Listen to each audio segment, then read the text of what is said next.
section 38, subsections 1 and 2 of the 2011 Constitution of the Federal Republic of Nigeria stipulates that every Nigerian shall be guaranteed freedom of worship. In particular, freedom to manifest, freedom to practice, and freedom to manifest his or her faith. That is, you can go and pray, and then to manifest, you can put on your dress and let the world know you are a Christian by wearing a cassock. Let the world know you are a Muslim by wearing a turban.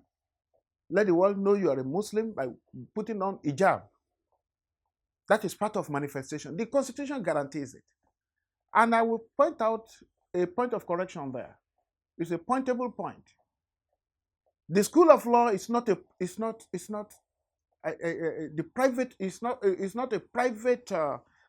enterprise or possession of any particular person, even if he's a lawyer, even if he's a son. The school of law is a public institution belonging to government. The school of law has this obligation to also obey the Constitution. There should be no rules or regulations or code of dressing that will emanate from the school of law, contravening what the Constitution says. If the Constitution guarantees freedom of worship and freedom to manifest, the dress code from the school of law should not negate that, should not deprive Christians or Muslims of that liberty. So a nun who is graduating in the school of law has the right to put on her own hijab, because the non-hijab and the Muslim hijab, they're about the same. Just as Muslims have the right to put on their own. So it is not a private house. That's call to bar, the dinner, and whatever the law school also organizes. It's not a private house and cannot be subjected to any private, particularly any arbitrary, irrational legislation. We expect authorities of the school of law, being experts in jurisdiction, being legal experts, to stand up also for the rule of law. And that rule of law is the respect for the Constitution. Any code of dressing, any regulation that comes out from the school of law which violates a clause in the Constitution is null and void, and therefore unacceptable. Because the Constitution is the font et origo, the source and the origin of all laws.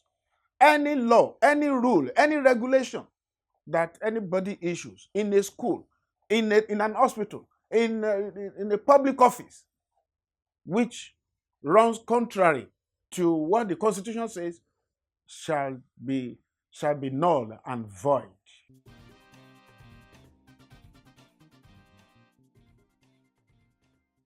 That agitation came up because the information, one, came too late to those who came to attend the hearing. There is what you call fairness. There is what you call justice. There is what we call human consideration. People were invited first for the first hearing on the 6th of February. We all arrived in Abuja on the 4th. Stayed in hotels. We wasted money. The House of Reps just made it known that the public hearing was going to be postponed on the 5th. In the evening of the 5th, when all of us were already in Abuja. People came from Kano, from Kaduna, from Ibadan, from Port Harcourt, from Enugu. At that time, we felt it was unfair. It was not well planned. Again, they waited this time around. They invited us. They gave us 24-hour notice. We went for it, I think, on the, was it 14th or 13th? The notice came on the 13th. You don't give 24-hour notice for a public hearing. You give at least 1 week. But we were given only 24 hours. We left everything we had to do in our different states and we assembled. And getting there, we all sat down in the hall. And they came as if the public hearing was about to start. Only for them to tell us that there was a court injunction and that it will not hold.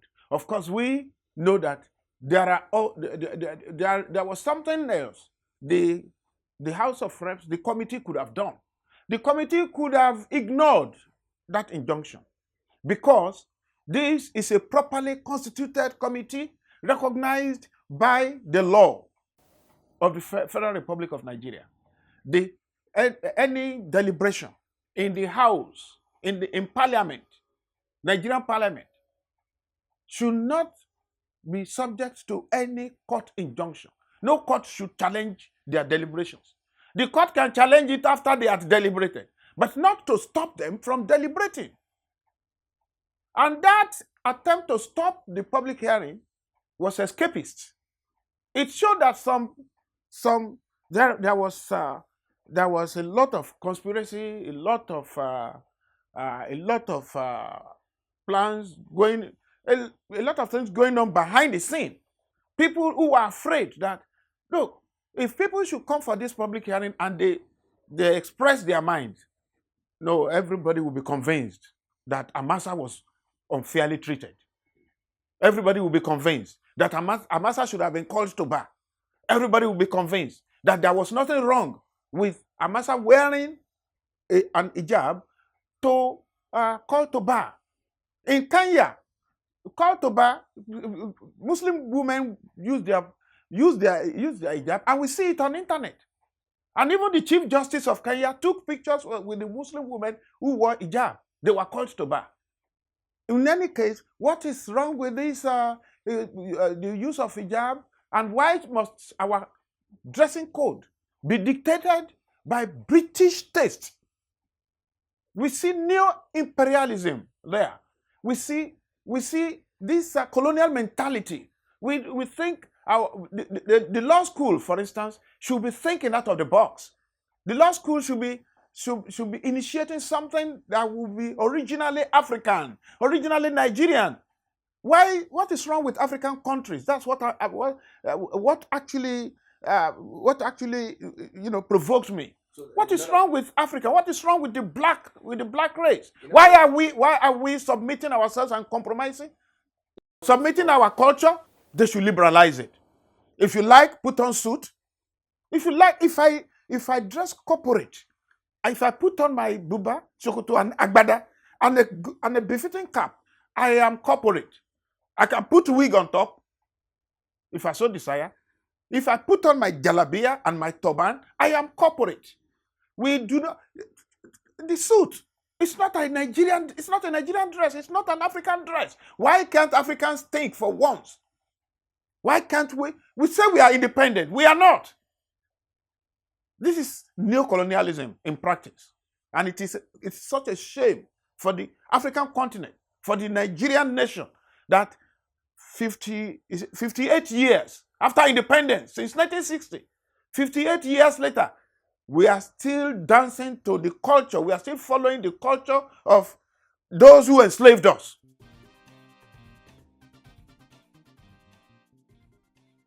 Our demands are very simple. Call Amasa to bar. Give her her certificate. Let her function as a full-fledged lawyer. And again, review this obnoxious dressing code of the law school. It stands in contradistinction to the Constitution of the Federal Republic of Nigeria. Any rule that stifles freedom of religion is not accepted, and it's unlawful, illegal, illegitimate, and unconstitutional, and therefore unacceptable.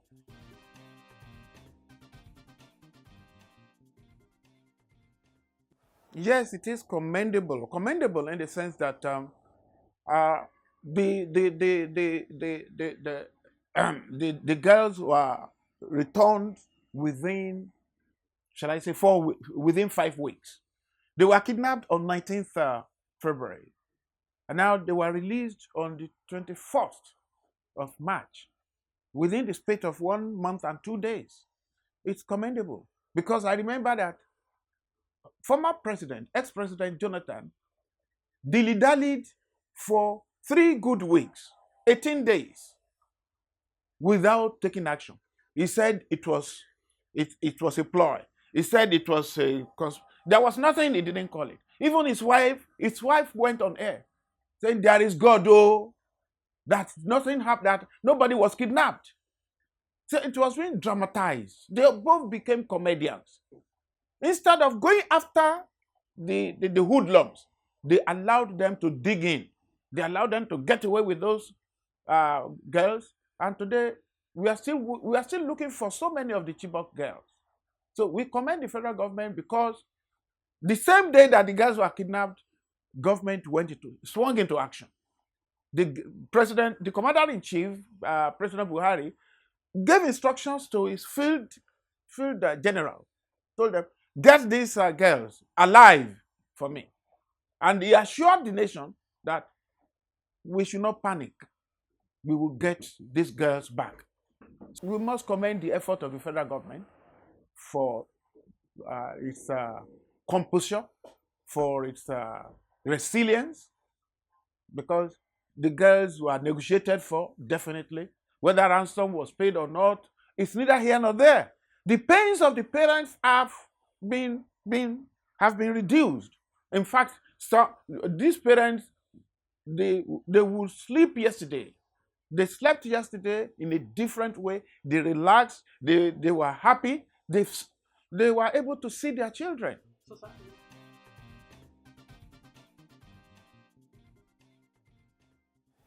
It's not easy to stage manage the kidnap of so many. It is not easy to stage manage the kidnap with the knowledge of the parents. Are we suggesting that the school had pre-knowledge of the kidnap?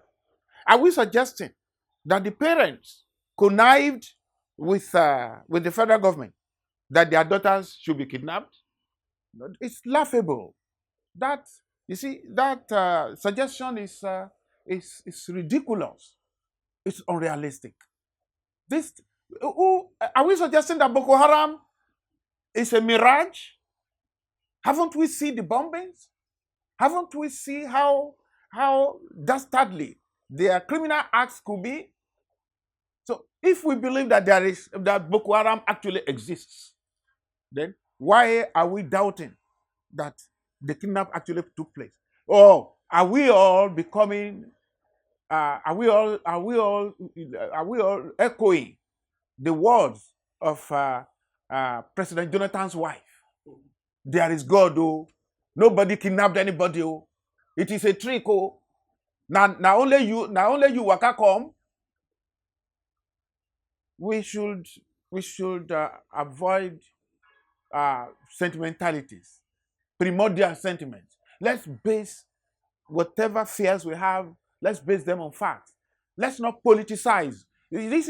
I think these suggestions were raised by the PDP. You see, it's very unfortunate that Nigerian politicians play politics with bitterness. In Britain, the Tory, the Conservative, Labour Party, they came together during the First World War, for crying out loud.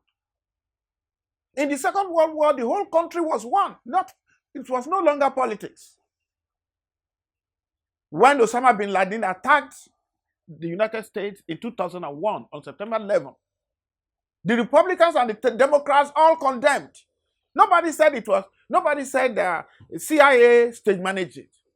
So what kind of politics are we playing in this country? So I think I will call that acrobatic politicization on the part of those who are flying this rumor around. It cannot be. While we have expressed our happiness with the with the release about the release of the girls, and we have sympathized with the parents. I'm a parent too. I know how it feels to miss your daughter for so long. And I also want to condole with parents of about 5 other girls who are said to have died. It's still a rumor, but they were not brought back. But there is another case that concerns me so seriously. There was this one girl, a Christian girl, who was not returned. And one of the girls, Khadija Bremer, said the girl was not returned because Boko Haram said she was the only Christian among them. And so they retained her. They would not set her free. And they said they would not set her free because she refused to convert to Islam. They said they would not set her free because she refused to wear hijab. I say, Baldadash. This is a tragedy. Boko Haram, if the refusal of Boko Haram to release this girl is the worst crime they have committed so far, in my own opinion. Boko Haram has no business with the religion of that girl. The Quran says, La ikra'un fi din, qad tabayyana rushdu min al-ghayy. Quran chapter 2, verse 256. There should be no compulsion in religion. You cannot compel anybody to become a Muslim. And Allah says in the Quran, if I had wanted, I could have made the whole world Muslims. But it's my desire to have different religions on earth. Who are we to condemn? Who are we to say we are holy, we are divine? Boko Haram had no business retaining this girl. It's a very wicked act. It is criminal. It's very unjust, highly unjust. And we are saying Boko Haram should release this girl. But again, I'm calling on the federal government that no amount of pressure is too much to put on Boko Haram to secure the release of this one girl. You see, even if the whole of Nigeria is made up of Muslims, a population of 93 million people, if all the 93 million people are Muslims, and only one girl, that one girl is a Christian, the whole 93 million have no right to compel her to change her religion or to force her to use hijab. Our agitation for the use of hijab does not extend to compelling non-Muslim girls to use hijab. We don't. Islam doesn't allow us to do that. In international politics, international diplomacy, these things come up. They set countries against one another. Those who do it, they know how to do it. They make countries hate one another because due to interests. Boko Haram's interest is to set Nigerians against one another. Boko Haram knows fully well that by retaining that single Christian girl, it is going to set Nigerian Christians and Nigerian Muslims at each other's throats. And we should not allow that to happen. The federal government should seize the initiative and proclaim to Boko Haram that, no, this is not acceptable. We want that single girl back, even before we start talking about Chibok girls. And don't forget, when they took Chibok girls away, our organization, the Muslim Rights Concern, MURIC, we condemned that action. We knew almost all of them were Christians. And when they claimed that when Boko Haram came and claimed that in one of its video clips that it had converted all the Christian girls to Islam, we came out to them and said, no, they cannot become Muslims. They are not acceptable. That such conversion is forceful conversion. And it contradicts the teachings of the Sharia. We don't accept them as Muslims. So go and find a solution to your problems. Release those girls unconditionally. So Nigerians should see the difference between criminality, gymnastic criminality. That's what Boko Haram is doing. Nigerians should see the difference between gymnastic criminality and genuine practice of religion. There are Muslims, millions of Muslims in Nigeria who are friendly. I am happy to be one of them. And people like Boko Haram and its followers, they are criminals. We disown them. They are not Muslims. They are not practicing our Islam. We know pristine Islam. And so we will continue to reject them. And we are, you see, the Boko Haram should review its ideological leaning. It is baseless, it is wrong, and it is it's against the true tenets of Islam. So, federal government also should get some scholars, Islamic scholars, that it can send to the front, to the insurgency zone. When during negotiations, these Islamic scholars should be part of the negotiations. They need to de-radicalize Boko Haram. When these scholars quote verses of the Quran like the ones I just quoted, and make Boko Haram realize that they are doing the wrong thing, and show them where it is in the Quran, I think there could be change of heart. I understand it was change of heart that made Boko Haram return the kidnapped girls. Federal government is claiming they didn't pay anything. If Boko Haram could have a change of heart in a way, the change of heart could continue. No attempt has been made to sit Boko Haram down for doctrinal dialogue. This thing that you believe in, that women should not be educated, but it is in the Quran that everybody should read, not only men. It's in the Quran that education is a priority. So why should you shut women in darkness, in ignorance, and kill those who go to school or kidnap them?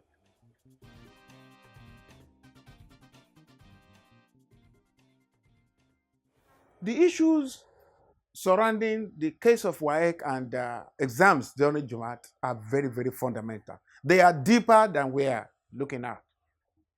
You see, ordinarily, Sunday is free today, so was Friday free before the colonial master came and took our Friday from us and replaced it with Sunday. So Sunday is free today. Now we can think about it. Muslims must go, it is compulsory for Muslims to attend Jumat prayer every Friday from the hours of 1 to 3. And there is work on that day. There's no Muslim who enjoys this thing. And to have to write an exam and also attend mosque, an exam like WAEC and also attend mosque can be very, very stressful. And we are saying, since WAEC will not contemplate scheduling one of its exams on a Sunday, between 9 a.m. and 12 noon, why is WAEC so interested in scheduling some papers during the Jumat service and claiming that Muslims, candidates are not many there? No. WAEC has the data. We don't. WAEC knows how many candidates it has. The public doesn't have it. The Muslims don't have it. And the ideal thing is for WAEC to give us a transparent timetable, a timetable that is liberal, a timetable that is just, that is fair, that does not assault the sensibilities of Muslims or encroach upon the Allah-given and fundamental human rights of Christians. If WAEC thinks it's a joke, let's schedule some exams on Sunday 9 to 12. Then put exams on Friday during Jumat service. Let all Nigerians face it and see. Let us know how it feels. Who feels it knows it. We felt it for so many years. WAEC has been doing this. In 2015, we had this running battle with WAEC. We had an agreement. We protested. WAEC said it will not happen again. That was in 2015, and we have the records. What has changed? Friday has not changed from Friday. The days of the week have not changed. Why has WAEC forgotten? This is supposed to be a policy matter. When you reach an agreement with people, or particularly concerning the activities of your institution, you should respect it. And as you respect it, you should put it in writing. WAEC should be in WAEC's record. And the administration, if it doesn't have, if it's not suffering from administrative amnesia, because some institutions forget what they are supposed to do. They are supposed to be a record. And WAEC is supposed to have entered, to have seen it as a policy, made it a policy that every Friday, please note, during exams, our timetable, when you draw it, there's a timetable. WAEC has its own timetable committee. And that committee has a chairman. What is the chairman doing? They have forgotten that there were some Muslims that were oppressed in 2015. In 2016, a WAEC official slapped a Muslim candidate. And we protested.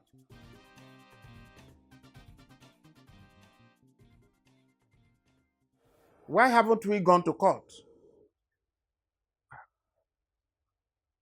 More than 60% of Nigerians have no confidence in the judiciary. WAEC has the money. WAEC has the money, has the influence. Who is the judge that WAEC doesn't know? Which court doesn't WAEC know? Our own is to cry out, to make a complaint, to point out absurdities.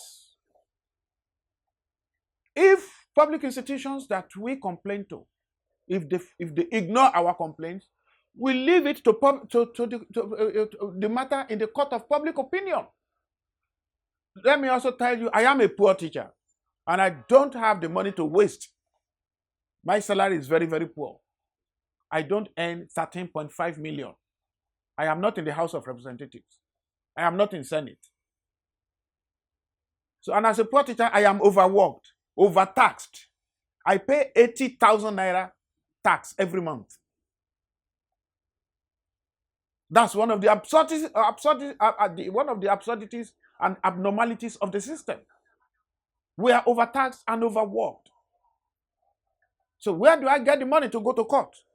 And our organization, Muslim Rights Concern, is one of the most impoverished in Nigeria today, among organizations in Nigeria today.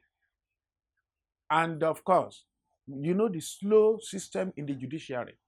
You go to court and you can be there for the next 15 years. But there is a language public institutions understand. When people are ready to liberate themselves, they will liberate themselves. If we speak the truth from the point of reason and they refuse to listen, we withdraw. We are speaking because we love dialogue. We are not violent people. Our organization is not a violent organization. Our motto is dialogue, not violence. That is, and we always tell our members, nobody should go violent. If we articulate the feelings of the Muslims, and those we cry out to refuse to listen, if they refuse to change, if they continue to oppress the Muslims, then they will allow violent elements to take over. We will withdraw, and we will no longer be held responsible. We will withdraw, and let's see if WAEC will be able to control the crowd.